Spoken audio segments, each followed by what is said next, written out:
ആരും നിന്റെ യൗവനം തുച്ഛീകരിക്കരുത്.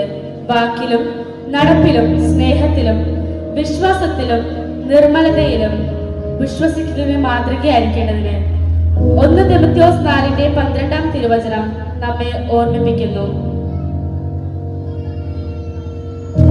ഈ ദുഷ്കരമായ ലോകത്തിൽ എങ്ങനെ നമുക്ക് വേർപെട്ട ദൈവ വഴി നടക്കാമെന്ന് കാട്ടിത്തരുവാൻ saint Thomas evangelical church of India Kozhikode parish ദൈവമഹത്വത്തിനായി അവതരിപ്പിക്കുന്ന ദൃശ്യ ആവിഷ്കാരം.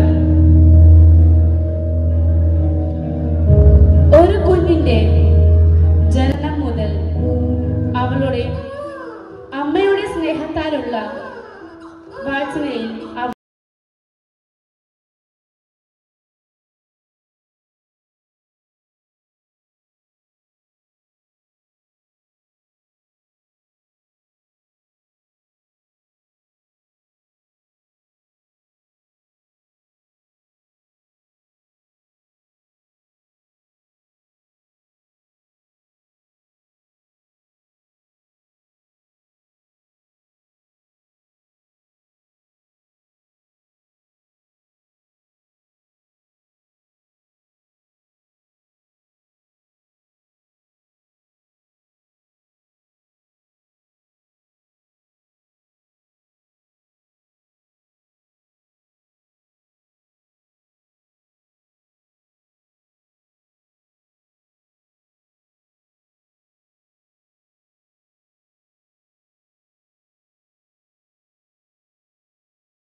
നടക്കുമ്പോൾ ദൈവം നമ്മെ സകല പ്രലോഭനങ്ങളിൽ നിന്നും രക്ഷിക്കും.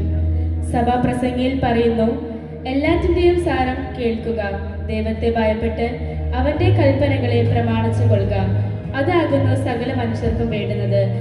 ദൈവം നല്ലതും തീയതുമായ സകല പ്രവൃത്തിയും സകല രഹസ്യങ്ങളുമായ ന്യായവിസ്താരത്തിലേക്ക് വരുത്തുമല്ലോ. അതുകൊണ്ട് ദൈവത്തെ ഭയപ്പെട്ട് അവന്റെ കൽപ്പനകളെ പ്രമാണിച്ച് നടക്കാം.